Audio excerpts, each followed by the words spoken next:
सो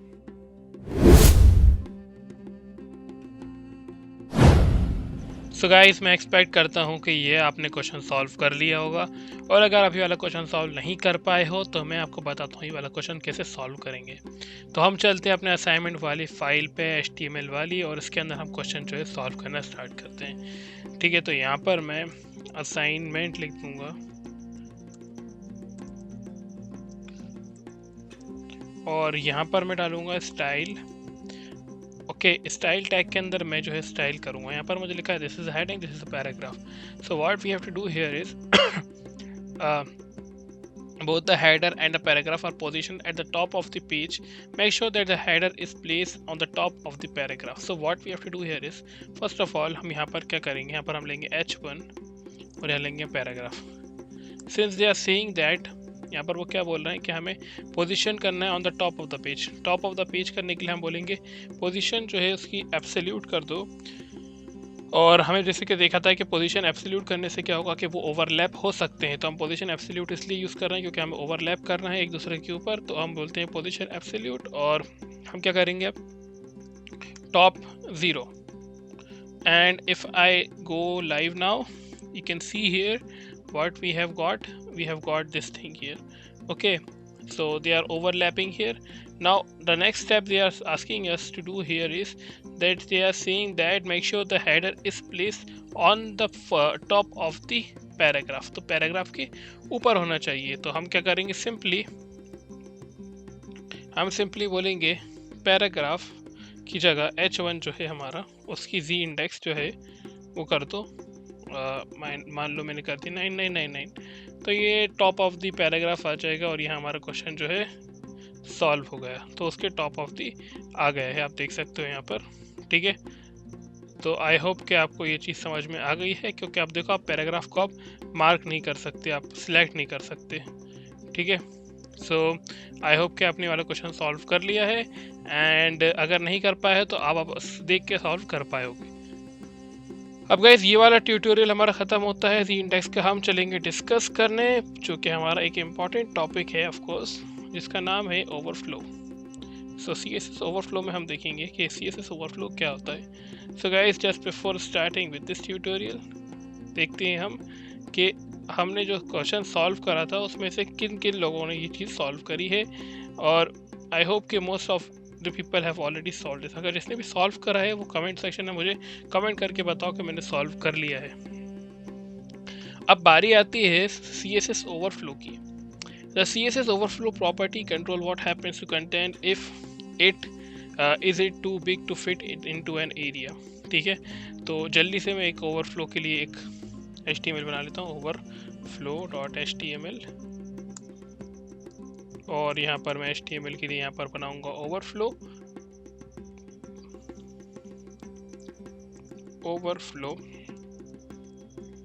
यहाँ पर style tag भी डाल दूंगा और हम ओवरफ्लो को डिस्कस करेंगे।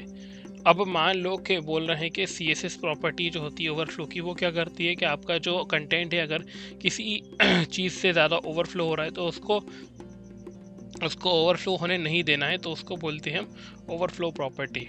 ठीक है, अगर आप ओवरफ्लो हो रहा है तो उसको कैसे हैंडल करना है उससे बोलते हैं ओवरफ्लो प्रॉपर्टी। अब यहाँ पर देखो कि हमारे पास विजिबल होता है, हिडन होता है, स्क्रॉल होता है, ऑटो होता है, 4 प्रॉपर्टीज होती हैं और चारों को हम डिस्कस करेंगे। The overflow property specify whether to clip the content और to add scroll bar when the content of an element is too big to fit in the specified area.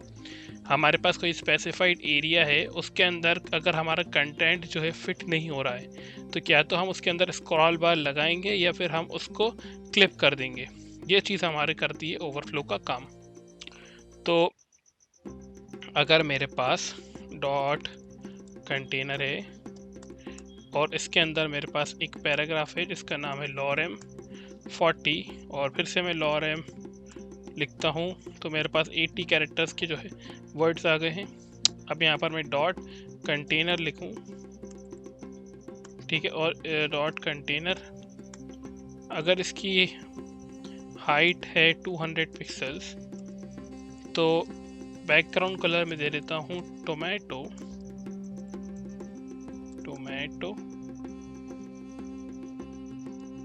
और मैं करता हूँ गो लाइव। तो जैसे ही मैंने go live करा तो आप देखो कि इसने 200 की अपनी हाइट ले ली है और हमारे पास ऐसा कुछ डिस्प्ले हो रहा है।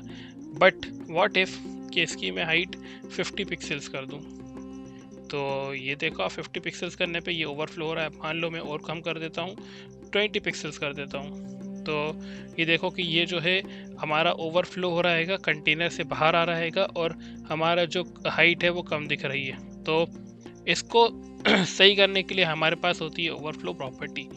अगर मैं विड्थ दिखाऊं तो अगर विड्थ कर दूं मैं 30 पिक्सल्स, तो आप देखो कि विड्थ कम करने से भी ये चीज़ ओवरफ्लो हो रही है, हो रही है नहीं हो रही, आप बताओ कमेंट सेक्शन में, हो रही है कि नहीं हो रही। तो विड्थ से विड्थ कम करने से भी यहाँ पर ओवरफ्लो हो रहा है हमारा। तो इसको सही कैसे किया जाए, ये ओवरफ्लो नहीं हो। अगर मैं चाहूँ तो इसको ऐसे लिख सकता हूँ, ओवरफ्लो हिडन।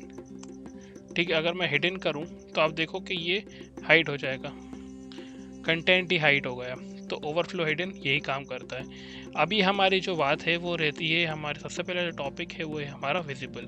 तो डिफ़ॉल्ट में क्या रहता है गाइस के हमारा ओवरफ्लो विजिबल रहता है।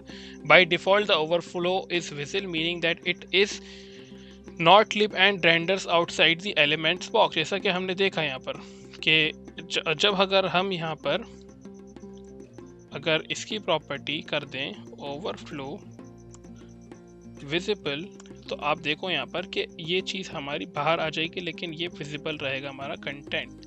हमारा जो टेक्स्ट है पैराग्राफ कंटेनर के अंदर, वो चीज़ विजिबल रहेगी, लेकिन क्या रहेगा कि ये चीज़ विजिबल तो रहेगी लेकिन ये बाहर आ रही है हमारे कंटेनर से। तो ये रहता है हमारी विजिबल प्रॉपर्टी। ठीक है, तो ओवरफ्लो विजिबल ये रहता है। और हिडन क्या करेगा, हिडन कर देता है with the hidden value the overflow is clipped and the rest of the content is hidden. तो नाम से समझ में आ रहेगा कि हिडन क्या करता है, हिडन हमारा कंटेंट को क्लिप कर देगा और हमारा जो कंटेंट है वो दिखेगा नहीं। जैसे कि मैं इसको कमेंट आउट करके दिखाऊं तो हिडन प्रॉपर्टी हमारी सेट हो गई है। और मैं अब दिखाऊं यहाँ पर, तो देखो यहाँ पर हमारा कंटेंट जो है दिख नहीं रहा। अगर मैं इसकी थोड़ी सी हाइट बढ़ा दूँ, अगर मैं मान लो मैं इसको कर देता हूँ 30 पिक्सल्स, तो देखो थोड़ा सा हमें यहाँ पर दिखने लगा है, लेकिन ये हमें पूरा नहीं दिखेगा। क्यों नहीं दिखेगा, क्योंकि वाला कंटेंट जो है वो हाइड हो चुका है। तो यही प्रॉपर्टी होती है कंटेंट ओवरफ्लो हिडन की। तो आई होप कि आपको ये चीज़ भी समझ में आ गई, कंटेंट विजिबल क्या, ओवरफ्लो विजिबल क्या होता है, ओवरफ्लो हिडन क्या होता है। अब बारी आती है ओवरफ्लो स्क्रॉल की। Setting the value to scroll, the overflow is clipped and the scroll is added to scroll the inside the box. Not all. Note that this will add a scroll both horizontally and vertically if you do not need it. तो ये automatically हमें scroll दे देगा left horizontally और vertically. तो अगर मैं यहाँ पर लिखूँ ओवरफ्लो स्क्रॉल, तो देखो ये हमें स्क्रॉल से क्या देगा, हमारे पास ये देखो ये आ गया बना हुआ, दिख रहा है आपको, ये छोटू सा आया, छोटा सा आप देख सकते हो यहाँ पर, ये हमारे पास बना हुआ आ गया है, ये देखो आप। ठीक है, तो ओवरफ्लो स्क्रॉल का यही फ़ायदा होता है कि आपके पास हॉरिजॉन्टली और वर्टिकली स्क्रॉल बना हुआ आ जाएगा। मान लो मैंने कर देता हूँ इसकी हाइट थोड़ी सी बढ़ा देता हूँ, 60 पिक्सल्स कर देता हूँ। 60 पिक्सल्स करने के बाद इसका स्क्रॉल जो है हमें ज़्यादा क्लियर दिखेगा। ये देखो आप, बिल्कुल क्लियर दिख रहा है हमें इसका स्क्रॉल। अभी देखो, ठीक है, तो स्क्रॉल करने से ये होगा कि हम इसके अंदर स्क्रॉलर लगा सकते हैं। अगर मैं इसको 200 कर दूं तो और बढ़िया चलेगा हमारे पास स्क्रॉल। ये देखो आप, अब क्योंकि इसके पास टेक्स्ट कम है, अगर मैं टेक्स्ट यहाँ पर मान लो ज़्यादा लगा देता हूँ, लॉरेम मैं लिख देता हूँ लॉरेम 200, इतना टेक्स्ट ले लिया तो ये काफ़ी होगा हमारे लिए। तो अब देखो कि ये कितना सही चलेगा, ये आप देख सकते हो, तो स्क्रॉल हो रहा है। अगर मैं इसकी विड्थ कम कर दूं तो ये इसकी विड्थ में मान लो 300 पिक्सल्स कर दूंगा, तो देखो कि ये स्क्रॉल जो है हमारे यहाँ पर भी आ जाएगा।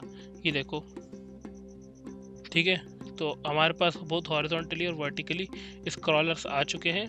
सो आई होप कि आपको ये चीज़ भी समझ में आ गई है कि स्क्रॉल से क्या होता है।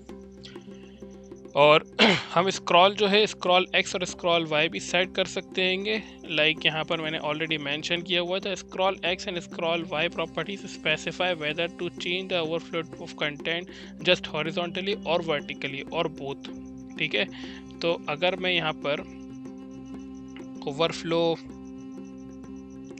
ओवरफ्लो एक्स या वाई करूँ स्क्रॉल, तो आप देखो कि यहाँ पर इसको मैं कमेंट आउट करना पड़ेगा पहले, और मैं ओवरफ्लो वाई करूँ और इसको भी कमेंट आउट कर देता हूँ ताकि आपको कन्फ्यूजन क्रिएट नहीं हो। खाली यहाँ पर क्या चल रहा है, स्क्रॉल वाई चल रहा है, स्क्रॉल वाई, और इसके अंदर हमने डाला है ओवरफ्लो वाई चल रहा है। तो अगर आप देखो यहाँ पर, तो ये देखो आप वाई डायरेक्शन में खाली हमारे पास स्क्रॉलर बना हुआ है। नीचे आप देखो कि गायब हो गया पहले, लेकिन स्क्रॉलर था वहाँ पर, पहले था स्क्रॉलर, अब यहाँ पर नहीं है। क्यों नहीं है? क्योंकि हमने स्क्रॉल वाई लिखा है, ऊपर वाई के डायरेक्शन में चला गया, यानी कि हॉरिजॉन्टली, सॉरी वर्टिकली। अगर मैं स्क्रॉल एक्स लिखूँ तो ये स्क्रॉल, हम इसको कमेंट आउट करते हैं, और स्क्रॉल एक्स जो है ये अब लेफ़्ट टू राइट चलेगा।